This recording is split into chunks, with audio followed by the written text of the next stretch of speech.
बात करेंगे साथियों, पहला जो सेशन रहेगा और पहले से हम जीरो से शुरू करने वाले हैं। हमारी जो शुरुआत है वो आपकी जीरो से होगी। तो यहाँ पर आपका वर्णमाला जो है उसका भाग नंबर 1 मैं आज आपके बीच में डिस्कस करने वाला हूँ।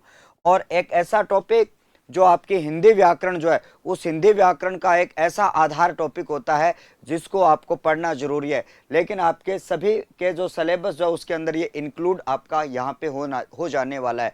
आप चाहे मेरे साथ साथ में नोट्स बनाओगे, चाहे आप पीडीएफ से नोट्स बनाओ, कैसे भी बनाओ, लेकिन जो भी चीज़ आपके साथ में लिख दी जाए उस चीज़ को आप क्या कर लेना, नोट डाउन यहाँ पे कर लेना।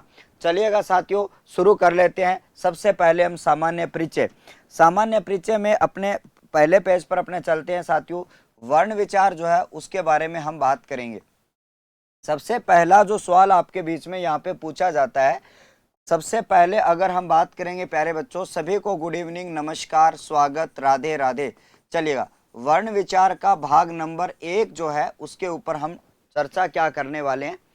देखो, इसमें मैं आपको सबसे पहले ये बता दूं, आपसे एक सवाल पूछा जाता है, एक ऐसा कॉमन सवाल जिसमें यह कहा जाता है कि सर आपका वर्णमाला किसे कहा जाता है। आपको यहाँ पे पूछा यह जाता है प्यारे बच्चों कि वर्णमाला किसे कहा जाता है। तो आपसे ये पूछा जाए कि सर वर्णमाला किसे कहा जाता है, पहला सवाल आपके बीच में कि वर्णमाला जो है वो आपका किसे कहा जाता है, तो आपको एक बात याद रखनी है।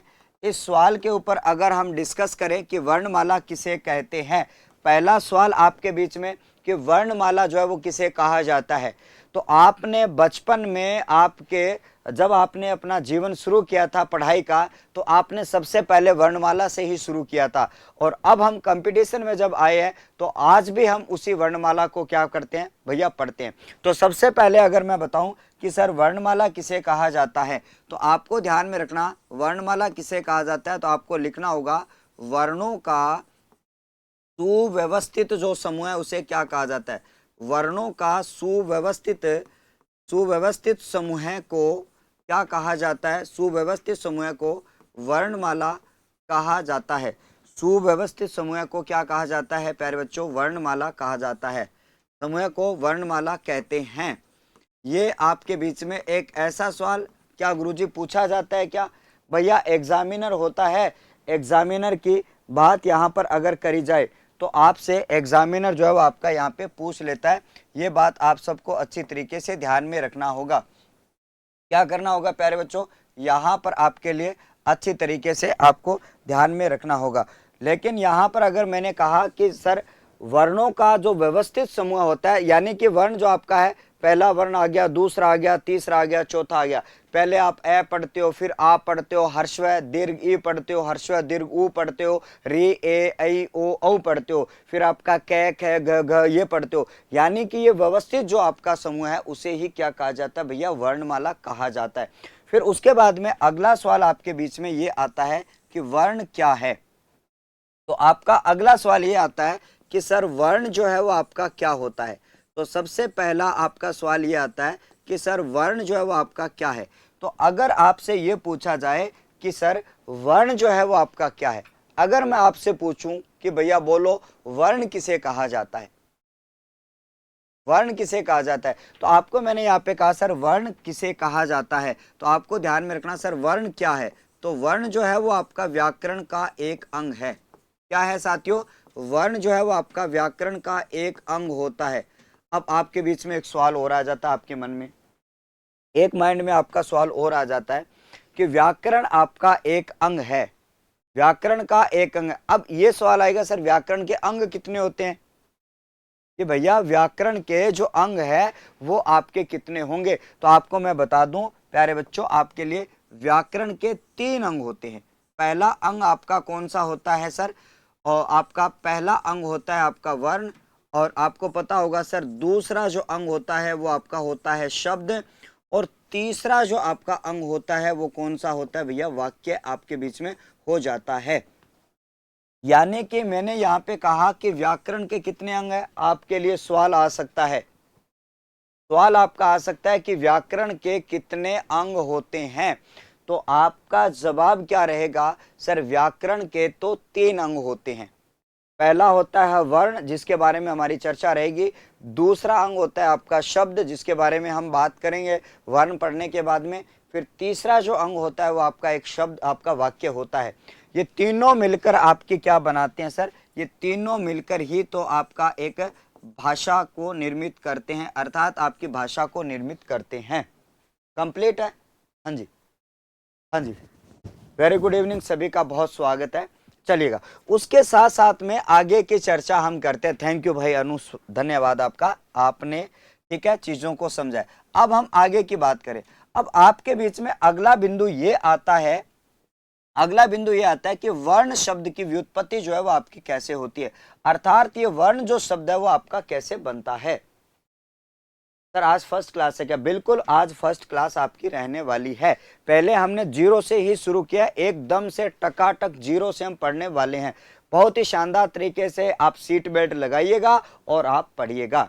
हाँ जी, हाँ जी, आज सर की फर्स्ट क्लास है जी, बिल्कुल। अब यहाँ पर मैंने कहा सर, जब हम बात करते हैं आप सब के लिए, जब हम आगे की बात करेंगे तो आपके लिए यहाँ पर शब्द की बात आती है, वो आपको यहाँ पे ध्यान में रखना सर। वर्ण शब्द की व्युत्पत्ति यहाँ पर आपके लिए ध्यान में रखना साथियों। वर्ण शब्द की जो व्युत्पत्ति जो है उसके बारे में अगर आपको याद रखना है, जैसा कि आप सबको याद रखना है सर, वर्ण शब्द की व्युत्पत्ति जो है वो आपकी कैसी हुई है, व्युत्पत्ति का शाब्दिक अर्थ क्या होता है।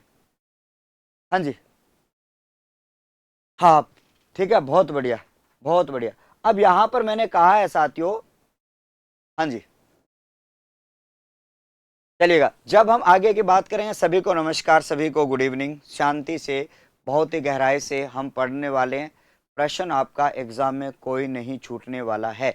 चलिएगा सर, अब यहाँ पर अपने बात करेंगे, आप सबको ध्यान में रखना, ठीक है। व्युत्पत्ति कैसे हुई, अर्थात मैं अगर बात करूं कि ये जो आपका वर्ण जो शब्द है ये बना कैसे है, ये वर्ण जो शब्द है वो आपका बना कैसे है, उसके रिगार्डिंग हम यहाँ पर बात करेंगे सर। वर्ण शब्द की व्युत्पत्ति जो है वो आपकी कैसे होती है, अर्थात ये शब्द जो है वो आपका कैसे बनाया जाता है। तो देखो बच्चा, यहाँ पर आपको मैंने कहा सर, वर्ण शब्द की व्युत्पत्ति की बात करूं तो आपको एक बात याद रखना सर, वृ धातु है और आपका अन प्रत्यय से मिलकर बना हुआ ये शब्द है। कैसे बना हुआ शब्द है ये? वृ धातु और अन प्रत्यय से लगकर बना हुआ शब्द है। यहां पर मैंने कहा सर, वृ धातु और आपका अन प्रत्यय उससे बना हुआ शब्द है, वो आपके बीच में हो जाता है। अब आप कहोगे गुरुजी धातु क्या होती है? भाई आपके मन में ये सवाल जब आपके बीच में आता है कि सर वृ धातु जो है वो किसे कहा जाता है, तो धातु किसे कहा जाता है भैया, आपको याद करना है। वृ तो आपकी धातु है और अन आपका प्रत्यय है। तो पहली बार अगर आपने अगर बात करी सर धातु की, तो धातु जो है वो आपका किसे कहा जाता है, धातु जो है वो आपका किसे कहा जाता है, ये बात आप सबको बहुत अच्छी तरीके से याद रखना। अभी बताता हूँ किसे कहा जाता है धातु, बताओ धातु जो है वो आपका किसे कहा जाता है, फटाफट बताओ। धातु का नाम सुना है क्या? बहुत बार आपके टीचिंग एग्जाम जो होते हैं उनमें पूछा जाता है सर धातु किसे कहा जाता है। तो जब भी भाषा में धातु शब्द की बात करी जाए तो धातु आपको बताना साथियों क्रिया का मूल रूप होता है। क्रिया का मूल रूप जो होता है उसको क्या कहा जाता है प्यारे साथियों? क्रिया का जो मूल रूप होता है उसे क्या कहा जाता है सर? धातु कहा जाता है। क्रिया का मूल रूप से हमारा क्या मतलब है? क्रिया का जो मूल रूप होता है उसे धातु कहा जाता है, अर्थात जितनी भी क्रियाएं बनती है उसे धातु कहा जाता है। ठीक है, अब जब हम बात करते हैं प्यारे बच्चों आप सबके लिए, यहां पर जैसा कि मैंने यहां पर बताया कि सर आपके लिए एक पट धातु आती है और उसके साथ में आप ना जोड़ोगे तो आपका क्या बनेगा सर? पट धातु के साथ में जब आप ना जोड़ते हो तो शब्द आपका बनता है पढ़ना। शब्द क्या बनेगा आपका? पढ़ना बनेगा। क्या बनेगा बच्चों? आपका पढ़ना बनेगा। तो जैसा कि मैंने यहाँ पे आपको बताया कि पट धातु और उसके साथ में जब आपका ना प्रत्यय जुड़ जाता है तो आपका शब्द बनता है भैया पढ़ना। अब ये जो आपकी क्रिया है, ध्यान से समझना जो चीज पढ़ रहा हूं यहां पर आपके लिए, ये तो आपका क्रियापद है और इस क्रिया का जो मूल रूप है वो ये है, अर्थात ये पठ क्या है? ये पठ ही तो धातु है। बोलो क्या है? ये पठ धातु है। ठीक है, ये पठ क्या है बच्चों? आपकी धातु है। तो आपका भविष्य में जब भी आपसे ये पूछा जाए कि सर आपके लिए धातु किसे कहा जाता है, तो आप कहोगे सर धातु जो है वो किसे कहा जाता है? सर आपका क्रिया का मूल रूप होता है। शायद ये बात आपकी क्लियर हो जाती है। प्रत्यय क्या होता है? प्रत्यय तो भैया आपका शब्दांश होता है। अभी मैं कह रहा था कि सर वर्ण शब्द आपका कैसे बना हुआ है, तो आपको अच्छी तरीके से याद रखना, व्री धातु और अन प्रत्यय से आपका मिला हुआ है। पहले पेज पर जो कंटेंट है शायद आपने इसको लिख लिया होगा। चलिए अब हम आगे की चर्चा को हम बढ़ाते हैं और आगे की चर्चा को नेक्स्ट पेज पे लेके चलते हैं। या तो आप स्क्रीनशॉट ले लो या फिर आप उसको नोट डाउन कर लीजिएगा। अब जैसे कि आपके सामने जो व्री धातु होता है, उस व्री धातु का अर्थ क्या है? भाई आपसे ये पूछ लिया जाए कि व्री धातु जो है उसका अर्थ क्या होता है, अगले पेज पर बताने वालों में। तो आपको यहाँ पे अगला बिंदु लिखना है साथियों। यहाँ पर आपके लिए व्री धातु का अर्थ क्या होता है? व्री धातु का अर्थ आपको यहाँ पे याद रखना साथियों, व्री धातु का अर्थ जब हम बात करेंगे तो आपको याद रखना सर व्री धातु का अर्थ जो है वो आपका क्या होता है। तो आपको मैं ये कह रहा हूं कि सर व्री धातु का अर्थ होता है भैया चुनाव करना। क्या करना? चुनाव करना या फिर आपका चुनना। यानी कि चुनना का मतलब है सेलेक्ट करना, चीजों का सिलेक्शन करना। ठीक है, हाँ जी, चुनना या फिर उसका क्या करना बच्चों? सिलेक्शन करना। उसे क्या कहा जाता है? उसे आपका व्री धातु का अर्थ होता है। लेकिन अगर मैं आपसे ये पूछ लूं, भैया, अगर मैं आपसे ये पूछ लूं कि सर वर्ण का शाब्दिक अर्थ क्या होता है, अगर मैं आपसे ये पूछ लूं कि वर्ण का शाब्दिक अर्थ आपका क्या होता है, तो आपको यहाँ पे याद रखना सर वर्ण का शाब्दिक अर्थ क्या होता है। भाषा में जब भी किसी शब्द का शाब्दिक अर्थ पूछा जाए तो आपको उस शब्द का अर्थ बताना है जो आपके सामने शब्द दिया गया है। जैसे कि मान लो मेरा जो नाम है वो सूरज सर रावत सर है, लेकिन मैं अगर पूछूं कि सूरज का शाब्दिक अर्थ क्या है, भाई आप मेरा नाम थोड़ी बताओगे। मैं पूछूं सूरज का शाब्दिक अर्थ क्या है, तो आप क्या जवाब दोगे? आप तो वही जवाब दोगे ना जो इस सूरज का अर्थ होता है। आप कहोगे सर सूरज का तो अर्थ क्या होता है? सर सूर्य होता है, सूर्य होता है, यही इसका शाब्दिक अर्थ है। ऐसे थोड़े कहोगे भाई सूरज का तो गुरुजी पढ़ा रहे हैं वो सूरज है, ये तो बाद की बात है ना। लेकिन उस शब्द का जो अर्थ है वो आपका क्या है साथियों? यहाँ पर सूरज मतलब सूर्य है। समझ में आई बात आपको? इतनी सी बात आपको अच्छी तरीके से यहाँ पे आपको ध्यान में रख लेनी है। ठीक है साथियों, जब हम आगे की चर्चा को और बढ़ाते हैं और यहाँ पर आपको मैंने कहा जैसे कि मान लो आपका सूरज का जो शाब्दिक अर्थ है, सॉरी व्री धातु का जो शाब्दिक अर्थ है वो आपका क्या है? तो व्री धातु का जो शाब्दिक अर्थ आपका होता है, सॉरी वर्ण का जो शाब्दिक अर्थ होता है वो आपका क्या होता है? तो आपको ध्यान में रखना सर वर्ण का अर्थ है भाई साहब भाषा की लघुत्तम इकाई, भाषा की सबसे छोटी इकाई। एक तो आप इसका अर्थ ये ले सकते हो कि भाषा की सबसे छोटी जो इकाई है, भाषा की सबसे छोटी जो इकाई है वो आपकी कौन सी है? ठीक है, भाषा की सबसे छोटी इकाई है वो भी आपकी कौन सी है साथियों? यही है।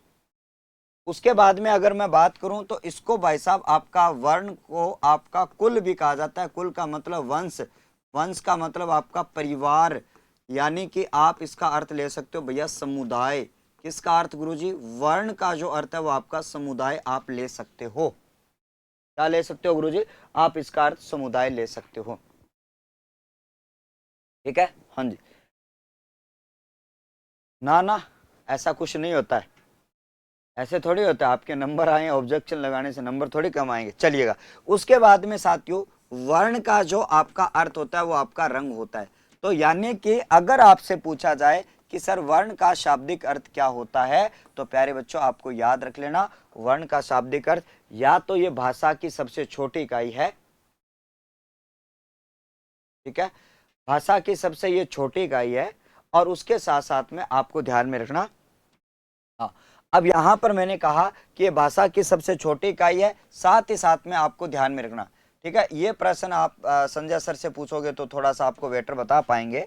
ठीक है, क्योंकि आप उनसे ही पूछना या मैडम से आप पूछना तो आपको वो अच्छी तरीके से रिप्लाई देंगे इस बात का। चलिएगा, अब यहां पर मैंने कहा दो चीजें आपको नोट करनी है। नोट कर लिया आपने अच्छी तरीके से? तो आपको अगर पूछा जाए वर्ण शब्द का शाब्दिक अर्थ क्या है, भाषा की सबसे छोटी इकाई, और आपके कुल, वंश, परिवार और समुदाय, और रंग जो है इससे आपका संबंधित आपका हो जाता है। अब मैं आपसे कुछ और इंपॉर्टेंट चीजें पूछना चाह रहा हूं। अब मैं आपके बीच में कुछ महत्वपूर्ण सवाल आपसे पूछने जा रहा हूं, ठीक है। अब मैं आपसे ऐसे सवाल जो लगभग आपके परीक्षाओं में आपके आ जाते हैं, ऐसे सवाल प्यारे बच्चों जो आपके लगभग आपकी परीक्षाओं में आते हैं, उन सवालों का जो जिक्र है मैं आपके बीच में करने जा रहा हूं। अपनी नोटबुक में जरूर उनको नोट करना और आने वाली परीक्षाओं में आप इनको सीधा हूबहू आप देख सकते हो और वो सवाल आपके कौन से हो जाते हैं। सवाल आपको यहाँ पे लिखना चाहते हो कुछ महत्वपूर्ण प्रश्नोत्तर, कुछ आपको याद रखना है, कुछ महत्वपूर्ण प्रश्नोत्तर।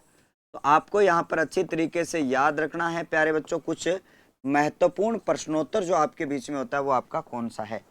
तो जैसा कि मान लो आपको मैंने कहा सर कुछ महत्वपूर्ण प्रश्नोत्तर के बारे में अगर आपसे बात करूं तो वो आपके लिए कौन सा होता है, ठीक है। हाँ जी, हाँ। अब यहां पर आपको ध्यान में रखना, बिल्कुल सर ने आपको जवाब दे दिया है। जब हम आगे की बात करते हैं प्यारे साथियों तो कुछ महत्वपूर्ण प्रश्नोत्तर के ऊपर हम बात करें तो आप सबको यहाँ पे ध्यान में रख लेना। जब हम आगे की बात करेंगे आप सबको मैंने कहा सर आपके लिए कुछ महत्वपूर्ण प्रश्नोत्तरी हैं। सर पहला प्रश्न अगर ऐसा आ जाए कि सर भाषा की सबसे छोटी, आपको याद रखना सर भाषा की सबसे छोटी इकाई आपकी कौन सी होती है। पहला प्रश्न आपका अगर ऐसा आ जाता है तो इसका उत्तर क्या रहेगा वो मैं आपको बताने वाला हूं, ठीक है। उसके साथ साथ में आपको मैंने यहाँ पे कहा कि भाषा की सबसे छोटी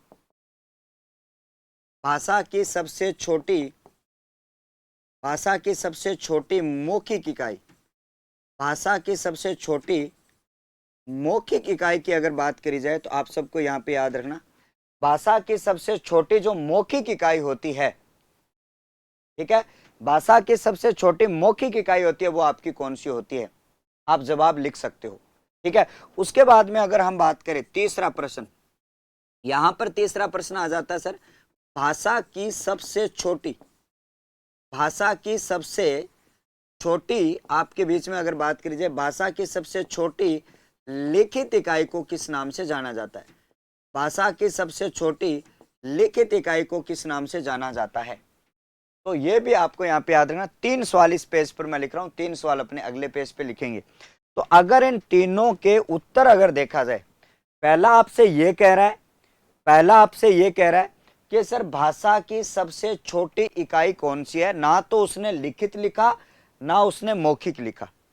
भाई एग्जामिनर सीधा ये पूछ ले कि भाषा की सबसे छोटी इकाई बतानी आपको, तो आप जवाब क्या दोगे। आप जो है वो जवाब क्या दोगे।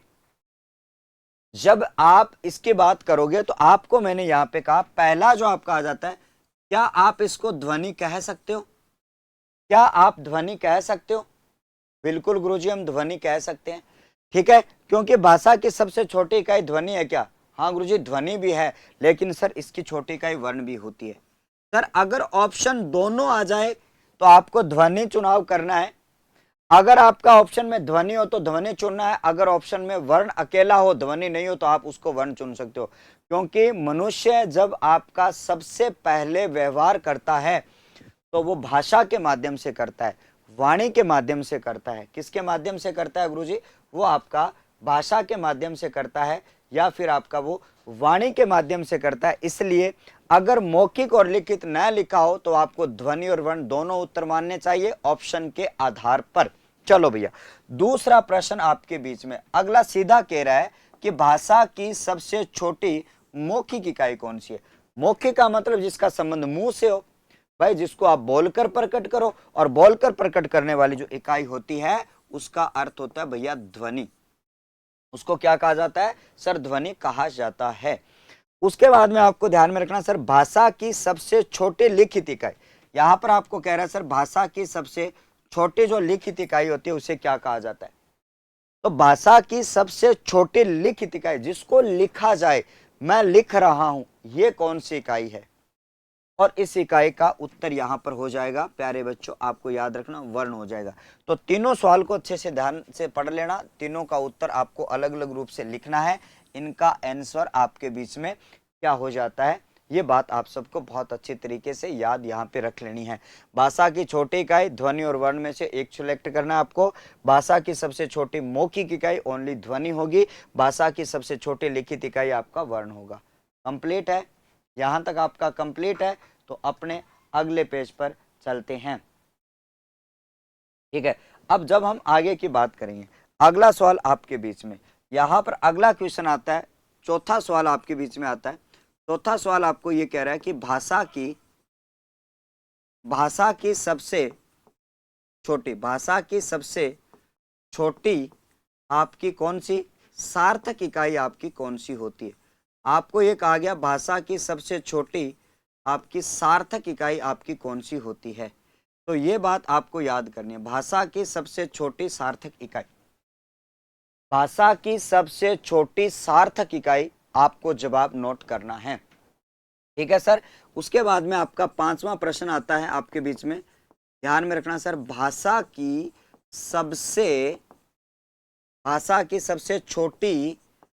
सबसे छोटी भावार्थ की इकाई कौन सी होती है। भावार्थ की इकाई कौन सी होती है। तो यानी कि आपको यह बताया जा रहा है सबसे छोटी भाव की इकाई जिसमें आपका भाव निकलता हो, कुछ ना कुछ भाव निकलता हो। अब वर्ण से कोई भाव नहीं निकलता, वर्ण से कोई भी भाव आपका नहीं निकलता है। उसके बाद में अगर हम बात करें तो आगे की चर्चा हम करते हैं सर। तो उसके बाद में आपके लिए भाषा की सबसे छोटी सॉरी, अभी अब लिखेंगे सबसे बड़ी, अब लिखेंगे अपने सबसे बड़ी भावार्थ की इकाई। सबसे बड़ी भावार्थ की इकाई की बात अगर करी जाए तो आपको याद रखना सबसे बड़ी जो भावार्थ की इकाई जो आपकी कौन सी होती है। इसके तीनों के सवालों के जवाब आप अच्छी तरीके से सोच समझिए। कितनी बार आपके एग्जाम में आए हुए प्रश्न जो है, ठीक है, तो आपको अच्छी तरीके से याद रखना इन तीनों के उत्तर आपके कौन से होते हैं। इन तीनों के उत्तर आपके क्या होते हैं। अगला आपसे ये पूछ ले भैया छोटी सार्थक इकाई आपकी कौन सी होती है, तो आपका जवाब रहेगा भैया शब्द। क्या होता है साथियों, भाषा की सबसे छोटी इकाई जिसका कुछ ना कुछ अर्थ निकलता हो। छोटी इकाई होती है जिसका अर्थ निकलता हो। सबसे पहली इकाई है जिसका अर्थ निकलता हो, वो आपकी कौन सी होती है, आपकी शब्द होती है। छोटी इकाई भी है लेकिन सार्थक है। सार्थक का मतलब होता है अर्थ सहित। देखो सार्थक का मतलब क्या होता है, अर्थ सहित। ठीक है, स अर्थ या अर्थ सहित, तो इसका मतलब होता है अर्थ सहित। ये आपको याद रखना है। अब अगला सवाल आपके बीच में यह है कि भाषा की सबसे छोटी भावार्थ की इकाई कौन सी होती है। भाषा की सबसे छोटी भावार्थ की इकाई आपकी कौन सी होती है। भाषा की सबसे छोटी आपकी भावार्थ की जो इकाई होती है उसे क्या कहा जाता है सर, आपका वाक्य कहा जाता है। क्या कहा जाता है सर, वाक्य। वाक्य से भाव निकलता है आपका। भाई राम आम खाता है, उसमें क्या भाव है कि राम नाम का एक व्यक्ति है जो आम खाने की क्रिया कर रहा है। अर्थात क्या निकला गुरुजी, भाव निकला। अर्थात क्या निकला सर, एक भाव आपका यहाँ पे निकलकर आपके सामने आ जाता है। उसके बाद में आप सबको यहाँ पे याद रखना है, ठीक है। उसके बाद में अगला ये कह रहा है सर कि सबसे बड़ी, अब अगला जो सवाल का चेंज होता है आपका, सबसे बड़ी भावार्थ की जो इकाई है वो आपकी कौन सी है। तो आपको याद रखना सबसे बड़ी भाव की जो इकाई होती है उस भाव की इकाई को क्या कहा जाता है। उस भाव की इकाई को क्या कहा जाता है सर, आपका वाक्य कहा जाता है। तो ये बात आप सबको अच्छी तरीके से याद रख लेना है। सबसे छोटी जो आपकी इकाई होती है वो क्या होती है। तो ये 6 सवाल आपके लिए बहुत ज्यादा महत्वपूर्ण होते हैं।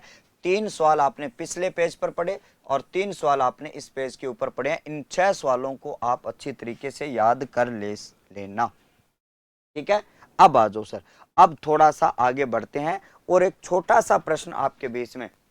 अगर हमने ये कह दिया कि भाषा की सबसे छोटी इकाई ध्वनि होती है जो आपकी मौखिक होती है, लेकिन ऑप्शन में कई बार क्या है, आपका एक प्रश्न दे रहा हूं, आप उस प्रश्न को पढ़ना आप ध्यान से।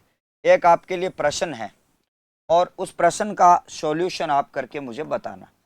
सबसे पहले सॉल्यूशन आपका ये बहुत बार परीक्षाओं में आया, इसलिए वो प्रश्न आपको देता हूं। क्वेश्चन आपका क्या है, तो ध्यान से समझना कि भाषा की भाषा की सबसे छोटी इकाई कौन सी होती है? भाषा की सबसे छोटी इकाई कौन सी होती है? भाषा की सबसे छोटी इकाई कौन सी होती है? तो छोटी इकाई होती है, ये आपका आपसे प्रश्न पूछा गया है। मान लो ये प्रश्न है आपका, हाँ जी, छोटी हो और बड़ी हो दोनों की दोनों आपकी वाक्य होती है, ये बात आपने अच्छी बताई। अब प्रश्न आपका ये आया, इस प्रश्न की बात अगर मैं करूं तो उस प्रश्न के लिए आपके लिए 4 ऑप्शन देता हूं मैं, ठीक है। यहां पर आपका पहला ऑप्शन है, ठीक है, उसके बाद में आपका दूसरा ऑप्शन आपका आ जाता है, ठीक है, ठीक है, उसी के साथ में आपका ये तीसरा जो ऑप्शन है वो आपका आ जाता है, ये जो आपका तीसरा जो ऑप्शन है वो आपका आ जाता है, यहां पर आपका चौथा ऑप्शन आ जाता है। चलो, ये 4 ऑप्शन है, इन चारों ऑप्शनों की बात अगर मैं करूं तो आपको याद रखना, चारों ऑप्शन लिखता हूं मैं, चारों ऑप्शन फिल करता हूं, फिर आपको उत्तर वाला ऑप्शन बताना है। 4 ऑप्शन आपके बीच में आते हैं और पहला जो ऑप्शन आपके बीच में होता है ए ऑप्शन।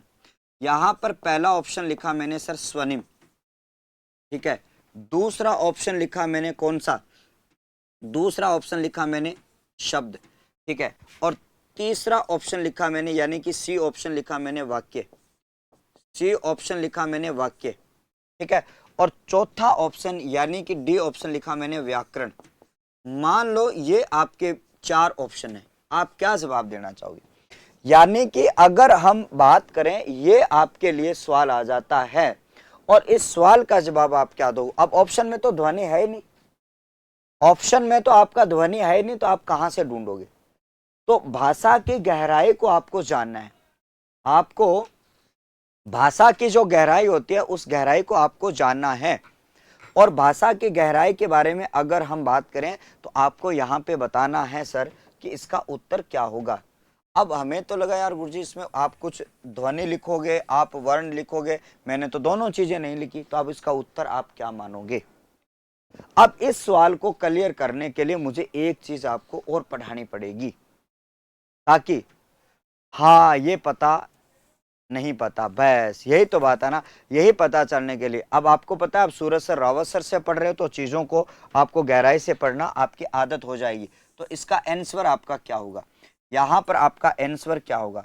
तो आपके लिए आंसर की बात अगर करूं तो आपका आंसर क्या हो जाएगा? तो आपको यहाँ पे ध्यान में रखना, इसका आंसर हो जाएगा आपका कौन सा? इसका आंसर हो जाएगा ए ऑप्शन स्वनिम। अब क्यों हुआ आपका स्वनिम ऑप्शन, तो उसके ऊपर हम बात करें। अब हम बात करें, इसका ऑप्शन है सर स्वनिम। अब आप कहोगे यार गुरुजी स्वनिम शब्द हम तो पहली बार ही देख रहे हैं, देख रहे हो ना पहली बार आप, भाई आप स्वनिम शब्द को पहली बार ही तो देख रहे हो, है ना, स्वनिम शब्द को आप पहली बार ही तो देख रहे हो। हाँ गुरुजी हम पहली बार ही तो देख रहे हैं। तो आप सबको यहाँ पे मैंने कहा कि सर ये स्वनिम जो शब्द है वो आपका पहली बार देख रहे हो, लेकिन ये स्वनिम क्या है इसका हम अभी सॉल्यूशन जो है वो आपके बीच में यहाँ पे करने वाले हैं।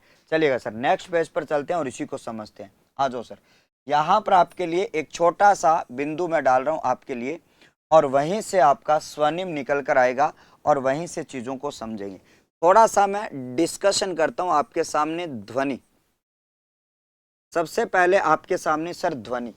अब ध्वनि क्या है, अब आपका ध्वनि क्या है उसके बारे में हम बात करें तो ध्वनि के बारे में अगर बात करी जाएगी तो आप सबको यहाँ पे अच्छी तरीके से याद रख लेना कि सर ध्वनि किसे कहा जाता है, और ध्वनि किसे कहा जाता है उसके बारे में आपको अच्छी तरीके से याद रखना है। अब सुनो ध्यान से, आपको मैंने यहाँ पे कहा सर ध्वनि क्या है? भाषा की सबसे छोटी, ठीक है, भाषा की सबसे छोटी, भाषा की सबसे छोटी मौखिक इकाई। ये क्या है साथियों? अभी अभी मैं बता के गया हूं, भाषा की सबसे छोटी मौखिक इकाई, भाषा की सबसे छोटी मौखिक इकाई, भाषा की सबसे छोटी मौखिक इकाई जो होती है उस मौखिक इकाई को किस नाम से जाना जाता है? सर ध्वनि के नाम से जाना जाता है। सबके लिए है ये, जहां पर हिंदी लगती है पूरे भारत में उसके लिए है ये। चलिएगा सर, अब यहां पर अपने बात करें, अब आपको एक बात याद रखना साथियों, इस ध्वनि शब्द की बात अगर करें तो आपको मैं ये बता दूं कि सर जब हम ध्वन धातु की बात करें, ध्वन धातु के साथ में जब आप ई प्रत्यय लगाते हो, ध्वन धातु के साथ में जब आपका ई प्रत्यय लगाते हो तो आपका ध्वनि शब्द जो है वो आपका निर्मित होता है। शायद आपने सुना होगा। ध्वन धातु में अगर बात करी जाए, ध्वन धातु में अगर बात करी जाए ई प्रत्यय आप जोड़ लेते हो तो आपका शब्द कौन सा बनता है सर? आपका ध्वनि बनता है। तो ध्वन धातु का अर्थ यहाँ पे क्या होता है? ध्वन धातु का मतलब यहाँ पे क्या होता है बच्चों? तो आप सबको यहाँ पे एक बात याद रखनी है साथियों, ध्वन धातु का जो अर्थ है वो क्या होता है? तो आपको यहाँ पर याद रखना है कि ध्वन धातु का अर्थ, ध्वन धातु का अर्थ क्या होता है? एक एक चीज को आप आराम से दिमाग में फिट करते हुए पढ़ोगे तो ध्वन धातु का मतलब होता है प्यारे बच्चों आवाज करना। क्या करना गुरुजी? आवाज करना। तो ध्वन का मतलब होता है भैया आवाज। ध्वन का मतलब क्या होता है? आवाज होता है। लेकिन अब हम बात करेंगे, जो इंपॉर्टेंट बात आपके बीच में आती है वो कौन सी होती है साथियों? इसी ध्वनि की बात करी जाए, इस ध्वनि का ही एक नाम होता है जिसे क्या कहा जाता है साथियों? स्वनिम कहा जाता है। इसी ध्वनि का एक नाम होता है जिसे स्वनिम कहा जाता है। यानी कि आप ये कह सकते हो कि भाई साहब ध्वनि ही स्वनिम है, लेकिन हमें पता नहीं था कि सर ध्वनि को ही स्वनिम कहा जाता है क्या? हाँ, ये है स्वनिम, ओम स्वनिम। ये कह रहा है सर ओम में स्वनिम है। आपकी जो भी आवाज निकलती है उसे स्वनिम कहा जाता है। और आपको मैं यहां पे बताऊं, यहां पर मैं आपको एक बात बताऊं, आपको अच्छी तरीके से याद रखना। अब हम अगर बात करें कि शास्त्रीय संगीत में स्वनिम शब्द का प्रयोग किया जाता है, शास्त्रीय संगीत में जब हम बात करें आपके सामने, शास्त्रीय संगीत में, शास्त्रीय संगीत में ध्वनि को स्वनिम कहा जाता है। ध्वनि को स्वनिम कहा जाता है, स्वनिम कहा जाता है। ये बात आपको याद रखनी है। और ये भाषा की छोटी इकाई भी होती है। अगर ध्वनि वर्ण नहीं लिखा हुआ है तो वहां पर आपके लिए स्वनिम शब्द का प्रयोग किया गया है तो आपको उसको गलत नहीं मानना है। क्या नहीं मानना है प्यारे बच्चों? आपका गलत नहीं मानना है। तो आपको शायद ये बात समझ में आ चुकी होगी। ठीक है प्यारे बच्चों, तो ये बात आपको अच्छी तरीके से याद रखना। अब एक शब्द आता है साथियों लिपि। लिपि किसे कहा जाता है? थोड़ी सी बात करूंगा, बाकी वर्णमाला के ऊपर हम चल रहे हैं तो थोड़ी थोड़ी जानकारी आपको मैं प्रोवाइड करवा रहा हूं। एक शब्द आपका आता है साथियों लिपि, क्योंकि जब आप जीरो से पढ़ रहे हो तो आपको पढ़ के मजा न आए, ठीक है, तो आप कहोगे यार हमारा तो कोर्स लेना ही बेकार हो गया, ठीक है। लेकिन ये जो चीज है वो अपने पास में नहीं रहेगी। बस आप पढ़ोगे तो आपको आनंद आएगा, चीजों को सीखोगे, आपको हाई लेवल की चीजें बताई जाएगी। अब आपके सामने एक शब्द आता है प्यारे बच्चों लिपि। हालांकि लिपि का पूरा सेगमेंट आपका अलग चलता है, लेकिन भाई साहब वर्ण जो आपकी एक तरीके से लिपि है। हाँ जी सर, आपने बहुत अच्छे से एक्सप्लेन किया, थैंक यू बच्चा, थैंक यू। चलिएगा, अब यहां पर आपको मैंने ये कहा, जब हम बात करते हैं सर लिपि, लिपि क्या होती है? लिपि क्या होती है? ठीक है, हाँ अभी तो YouTube पे होगी, फिर उसके बाद में एप्लीकेशन में प्रमोट हो जाएगी क्लास। चलिएगा, अब यहाँ पर आप सबको मैंने ये कहा है सर लिपि किसे कहा जाता है? लिपि का शाब्दिक अर्थ, लिपि का शाब्दिक अर्थ आपको याद रखना कि सर लिपि का शाब्दिक अर्थ क्या होता है। हर चीज का शाब्दिक अर्थ आपको पता होना चाहिए, क्योंकि आप क्या पढ़ रहे हो, क्योंकि आप पढ़ रहे हो मेरे प्यारे साथियों, आप पढ़ रहे हो भाई साहब हिंदी, और हिंदी पढ़ रहे हो तो भाई साहब हिंदी में बिंदी न लगे, इसलिए आपको हर शब्द का अर्थ आना चाहिए। तो आप लिपि का शाब्दिक अर्थ क्या लेते हो? यहां पर अगर मैं लिपि के शाब्दिक अर्थ की बात करूं तो आप सबको मैंने यहाँ पे कहा कि सर लिपि का जो शाब्दिक अर्थ यहाँ पे होता है वो आपका कौन सा होता है? तो आपको यहाँ पे ध्यान में रखना, सर लिपि का शाब्दिक अर्थ आपके बीच में होता है वो आपका कौन सा होता है? तो आपको बता दूं, लिपि का शाब्दिक अर्थ मैं कहता हूं भाई साहब लेपना। ये मेरा बनाया हुआ शब्द है, लेपना। अब लेपना से हमारा क्या मतलब है? लेपना से हमारा क्या मतलब है?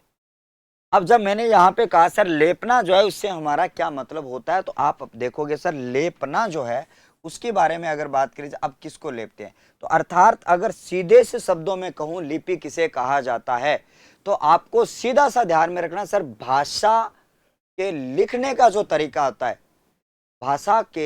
भाषा को लिखने का जो तरीका होता है, उस तरीके को लिपि कहा जाता है। मैं ल को ऐसे लिख रहा हूं, मैं कै को ऐसे लिख रहा हूं, मैं स को, ए को, थ को, ल को, पै को, न को ऐसा क्यों लिख रहा हूं? क्योंकि गुरुजी उसकी लिपि निर्धारित होती है। कि क्या होती है बच्चा? लिपि निर्धारित होती है। तो आ जाओ साथियों, ठीक है, यहां पर आपको मैं कहूंगा कि भाषा को ठीक है लिखने का तरीका, भाषा को लिखने का तरीका, ठीक है, तरीका कह दो, ढंग कह दो, ठीक है, भाषा को लिखने का जो तरीका जो होता है, ढंग जो होता है, उसे लिपि कहा जाता है।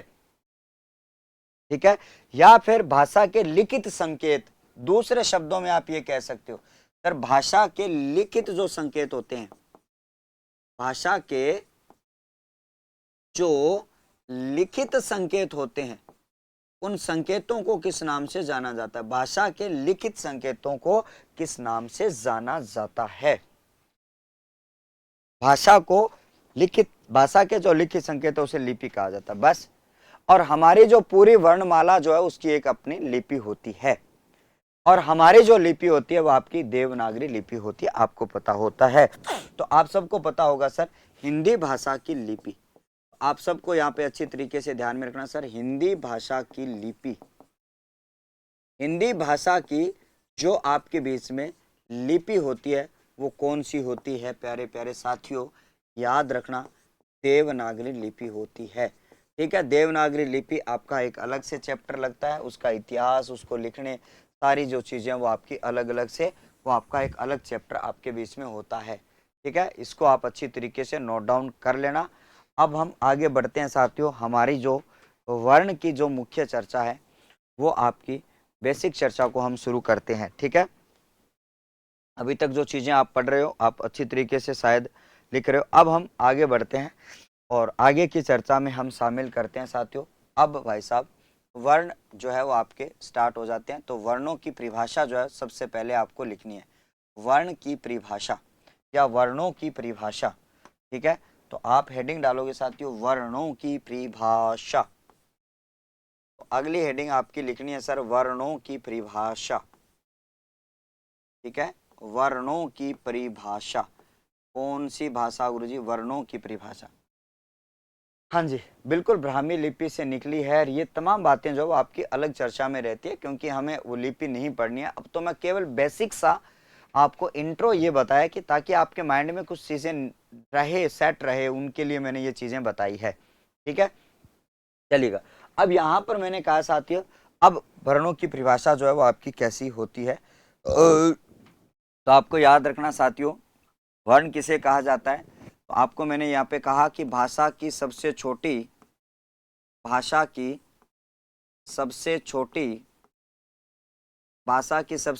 आपकी कौन सी इकाई साथियों? भाषा की सबसे छोटी आपकी लिखित इकाई, भाषा की सबसे छोटी या फिर लघुत्तम, भाषा की सबसे छोटी या फिर लघुत्तम, ठीक है, इकाई जो अविभाजित हो, जो आपकी अविभाजित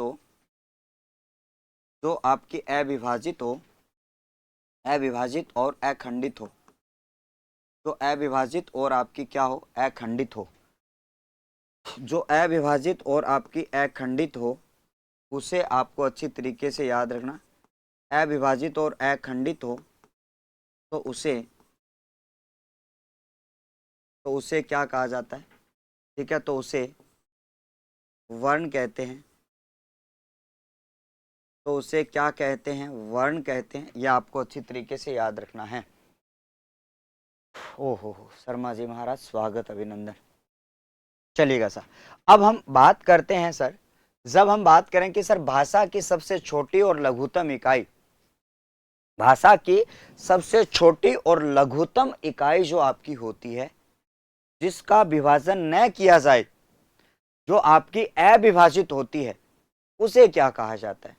तो आपको ध्यान में रखना साथियों, उसे क्या कहा जाता है, उसे आपको अविभाजित इकाई, ठीक है, अविभाजित या फिर अखंडित इकाई, सॉरी भैया, जिसे क्या कहा जाता है, आपकी अखंडित आपकी इकाई जो होती है उसे क्या कहा जाता है सर, वर्ण कहा जाता है। अब सर अखंडित का मतलब जिसका खंडन न किया जाए, जिसका खंडन न किया जाए। तो देखो भैया, आपका खंडन न किया जाए तो आप सबको ध्यान में रखना, तो आपके उदाहरण स्वरूप देखेंगे सर, आपका कै आ जाता है, इसका खंडन नहीं किया जाएगा, ठीक है। उसके साथ में आपका मैं आ जाता है, उसका खंडन नहीं किया जाएगा, यह का खंडन नहीं किया जाएगा, चाहे आपका स्वर कोई सा भी आ जाए उसका खंडन नहीं किया जाता है, ठीक है सर। अब यहां पर आपकी ये वर्ण की क्या रह जाती है साथियों, परिभाषा हो जाती है। ये बात आप सबको अच्छी तरीके से, शायद इन चीजों को आपने बचपन में पढ़ा होगा, अब मैं तो पढ़ा रहा हूं तो मेरा नैतिक कर्तव्य तो यही बनता है कि मुझे सारी चीजों को बताना पड़ेगा भाई, मेरा तो नैतिक कर्तव्य ये बनेगा कि मुझे चीजों को बताना पड़ेगा, ठीक है ना। चलो देखो, उसके बाद में आपके लिए अगला सवाल जो आपका आ जाता है, यहां पर वर्णों की संख्या से संबंधित कुछ सवाल आपके बीच में आ जाते हैं। पहला प्रश्न आपको कह रहा है सर, वर्णों की संख्या अगर आपसे पूछी जाए, ये कह रहा है सर आपको ये पूछ ले सीधा कि वर्णों की संख्या, या फिर आपसे ये पूछ ले कि वर्णों की मूल संख्या आपकी कितनी होती है, तो आप जवाब में कौन से जवाब की ओर जाओगे। अगला कह रहा है आपका वर्णों की संख्या या फिर वर्णों की मूल संख्या। उसके साथ में अगर हम बात करें वर्णों की संख्या और वर्णों की जो मूल संख्या वो आपकी कौन सी होती है, प्यारे बच्चों आपको यहाँ पे अच्छी तरीके से ध्यान में रखना, वर्णों की कुल संख्या और वर्णों की मूल संख्या जो आपकी होती है उसके बारे में अगर मैं आपको बताऊं तो आप सबको अच्छी तरीके से ध्यान में रखना, ठीक है, कितनी होती है, ये इसका जवाब आपके बीच में आना था। अब यहां पर अगर मैं बात करूं, अगला सवाल आपके बीच में आ जाता है सर, वर्णों की कुल संख्या जो है वो आपकी कितनी होती है। वर्णों की आपकी कुल संख्या की बात अगर करी जाए तो वो आपकी कौन सी होती है, ये भी आपको अच्छी तरीके से नोट डाउन करना है। चलो भैया, अगला सवाल आपके बीच में आ जाता है सर, तीसरा सवाल कि वर्णों की, यहां पर आपका आ जाता है सर वर्णों की आपके सामने कौन सी, यहां पर मानक संख्या की बात करी जाए, सॉरी भैया, सॉरी, ठीक है, वर्णों की मानक संख्या के बारे में अगर बात करी जाए तो आपको याद रखना है सर, वर्णों की मानक संख्या कितनी होती है। इन सब के जवाब अलग अलग होते हैं, इनके जवाब क्या होते हैं भैया, अलग अलग होते हैं। इन जवाबों को सुनना, ठीक है, धीरे पढ़ेंगे लेकिन शानदार पढ़ेंगे, धीरे पढ़ेंगे थोड़ा सा शानदार।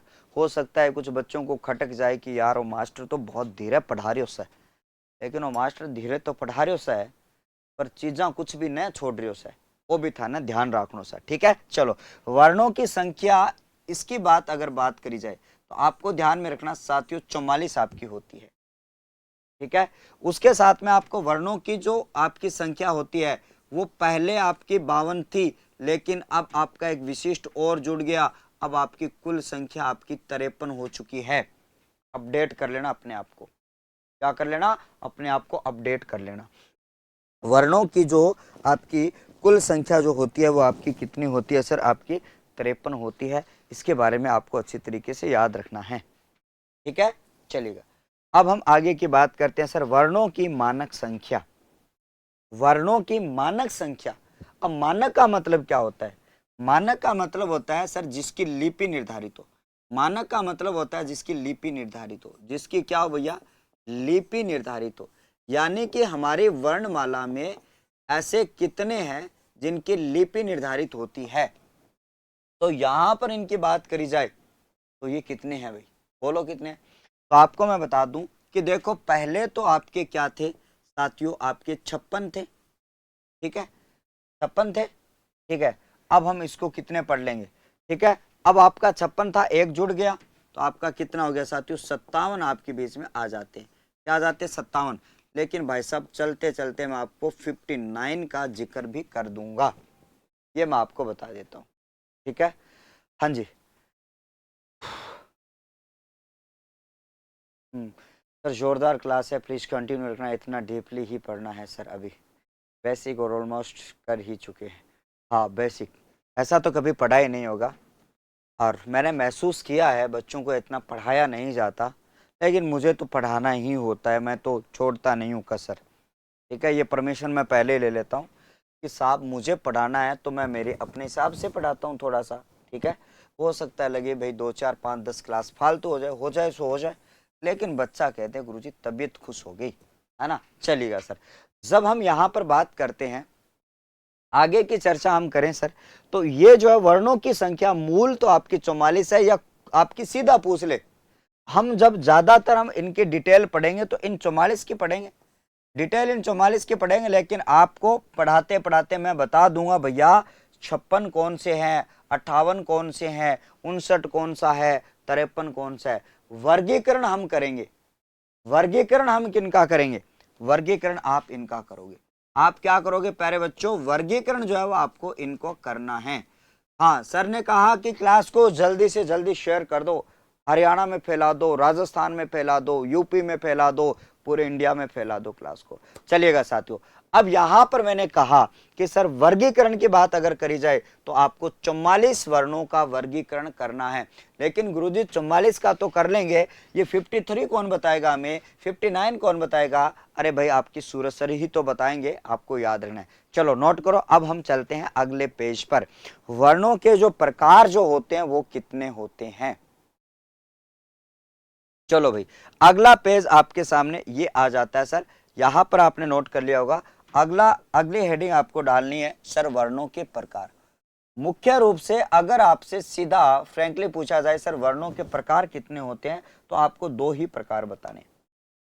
ठीक है, वर्णों के जो भेद होते हैं वो 2 ही प्रकार के होते हैं, लेकिन अगला ये कह दे यार गुरुजी उच्चारण स्थान के आधार पर, उच्चारण स्थान के आधार पर वर्णों के प्रकार कितने होते हैं, तो उच्चारण स्थान के आधार पर वर्णों के 5 भेद होते हैं। कंपन के आधार पर वर्णों के भेद कितने होते हैं, 2 भेद होते हैं। प्राणवायु के आधार पर वर्णों के भेद कितने होते हैं, तो आपके 2 भेद होते हैं।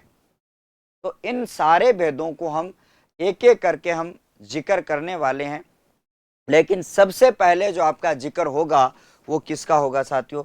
अगर सीधा पूछा जाए कि वर्णों के भेद आपके कितने होते हैं, तो आप क्या जवाब दोगे, भैया 2 ही जवाब देना है। तो वर्णों की बात अगर करी जाए, तो वर्णों के भेदों की बात अगर करी जाए, तो आप सबको यहाँ पे ध्यान में रखना सर वर्णों के भेद, और यहाँ पर अगर बात करी जाए साथियों वर्णों के प्रकार जो है आपके कितने होंगे गुरुजी, 2 होंगे। अब 2 कौन से हैं उसकी भी बात हम कर लेते हैं सर। 2 भेद आपके कौन से होते हैं, ये आपके बीच में यहाँ पर मैं आपको बता रहा हूँ, ये 2 भेद आपके बीच में आ जाते हैं। तो यहाँ पर मैंने कहा कि जब हम बात करते हैं तो सर इनके 2 भेद होते हैं। बता पाएगा कोई, वेरी गुड शाबाश बहुत बढ़िया, कि सर इनके कितने भेद होते हैं, 2 भेद होते हैं। ठीक है, जब हम आगे की बात करें तो आप सबको मैंने यहाँ पे कहा सर इसके कितने भेद होंगे प्यारे बच्चों, आपके 2 भेद हो जाएंगे। कौन कौन से 2 भेद, जैसे कि बच्चे ने लिखा सर इसके 2 भेद जो आपके होंगे, पहला जो होगा वो आपका कौन सा होगा साथियों, स्वर होगा। पहला जो आपका होगा वो स्वर होगा, तो दूसरा आपका कौन सा होगा बच्चा, आपका व्यंजन होगा। जानते हो आपको कई जगह पर आपको तीसरा भेद आपको प्लुत स्वर भी देखने को मिलता है, लेकिन भाई साहब आपको याद रखना यहां पर आपको प्लुत स्वर नहीं पढ़ना है, आपको यहाँ पे प्लुत स्वर नहीं पढ़ना है। तो आपका एक भेद आपका स्वर होता है, एक भेद आपका कौन सा होता है, स्वर होता है, तो दूसरा जो भेद होता है वो आपका व्यंजन होता है। एक भेद आपका स्वर होता है तो दूसरा भेद आपका व्यंजन होता है। शायद आप जानते होंगे, ये कोई नया सवाल नहीं है, और मैं नया पढ़ाई क्या सकता हूँ भाई, ये तो आपके बचपन से वही चलते हैं जो आपने शुरू में पढ़े थे। ठीक है, तीसरा भेद आपका प्लुत स्वर होता है, जो आपका संस्कृत भाषा में जिसको पढ़ा जाता है।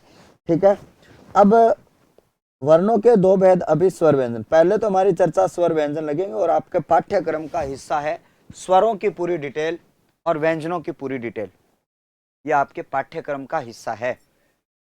क्या है सर, आपका एक पाठ्यक्रम होता है, उसका हिस्सा होता है सर स्वर और व्यंजन। ठीक है, तो इसके बारे में हम बात करेंगे। तो आगे देखो, सबसे पहले हम बात करें तो शायद आपने इसको अच्छी तरीके से नोट डाउन कर लिया होगा, ठीक है। चलो आगे बढ़े, आगे की बात करें सर। सबसे पहले आपके लिए पहली चर्चा हम शुरू करेंगे साथियों, स्वर। अब आपको पता होगा सर, हमने ये कहा कि आपके जो 44 जो वर्ण हैं, उन 44 वर्णों को दो भागों में बांटना है आपको। इन 44 वर्णों को कितने भागों में बांटना है सर? दो भागों में बांटना है। कैसे बांटोगे सर? आप 11 और आप 33 में बांटोगे। कहने का मतलब 11 तो आपके स्वर हैं और 33 आपके क्या व्यंजन है। बस हो गया वर्गीकरण, बहुत आसान है गुरुजी। 11 तो आपके स्वर हैं और 33 आपके व्यंजन है, जो आपने हमेशा से पढ़े होंगे, ठीक है। अब 11 और 33 जो है वो आपने अच्छी तरीके से पढ़े होंगे। अब यहां पर आपकी अगली जो चर्चा शुरू होगी, वो थोड़ी सी चर्चा मैं यहाँ पर कर लेता हूँ, बाकी की चर्चा तो हम आगे वाले सेशन में करेंगे। बट यहाँ पर आप सबको ध्यान में रखना, यहाँ पर सबसे पहले स्वर की 2-3 बातें, आपको बेसिक बातें यहाँ पर मैं बता देता हूँ। स्वर की 2-3 बातें मैं आपको यहाँ पे बता देता हूँ। सबसे पहले अगर आपसे ये पूछा जाए कि स्वर जो है वो आप किसे कहते हो, तो आपको एक बात याद रखनी है साथियों, स्वर जो आपकी स्वतंत्र इकाई होती है। ये क्या होती है साथियों? स्वर जो है वो आपकी एक स्वतंत्र, स्वर जो है वो आपकी एक स्वाधीन, और स्वर जो है वो आपकी एक स्वाश्रित इकाई होती है, ठीक है। कौन सी इकाई होती है साथियों? स्वाश्रित इकाई होती है। अर्थात स्वर जो है वो स्वर से ही मिलकर बना हुआ होता है, ठीक है। चलिएगा, सबसे पहली बात आपको याद रखनी है। हाँ जी, ठीक है। कुल स्वर पूछे तो 13 लिखना है सर? नहीं नहीं, नहीं लिखना है 13, मैं उसके बारे में आगे बताऊंगा, पूरी चर्चा बताऊंगा, आपके मन में कोई सवाल नहीं रहेगा, बस पढ़ते जाओ आप तो, ठीक है। यहाँ पर मैंने कहा कि जब हम बात करते हैं साथियों, यहाँ पर स्वर जो है वो आपकी स्वतंत्र इकाई होती है, स्वाश्रित होती है, आपको ध्यान में रखना। हाँ जी, स्वर जो है वो मात्राओं का स्वर ही आपकी मात्रा होती है, स्वर ही आपकी मात्रा होती है। ये भी आपको एक कॉमन भाषा में एक शब्द याद रखना है कि जो आपके स्वर होते हैं ना, वो स्वर ही आपकी मात्रा होती है। स्वर ही आपकी क्या होती है प्यारे बच्चों? आपकी मात्रा होती है। इस बात को भी आप अच्छी तरीके से याद रखोगे। स्वर ही आपकी मात्रा होती है, उसको आप अच्छी तरीके से याद रखना। जो आप जिस वर्ण में मात्रा दिखती है आपको, इसका मतलब वो स्वर है। उसके साथ साथ में आपको याद रखना साथियों, आवश्यकता अनुसार, आवश्यकता अनुसार, आवश्यकता अनुसार स्वरों का, स्वरों का देर तक, स्वरों का देर तक उच्चारण किया जा सकता है, देर तक उच्चारण किया जाता है, किया जा सकता है, स्वरों का उच्चारण किया जा सकता है, ठीक है। हाँ जी, हाँ वो बाकी बाद में करेंगे बातें, चलेगा। यहाँ पर ये जो पंक्ति आपके बीच में मैंने लिखी है, हम ये कह रहे हैं साथियों, आवश्यकता के अनुसार स्वरों का उच्चारण आपका किया जा सकता, स्वरों का उच्चारण देर तक किया जा सकता है। इसका मतलब क्या हुआ सर? समझाओ हमें, ठीक है।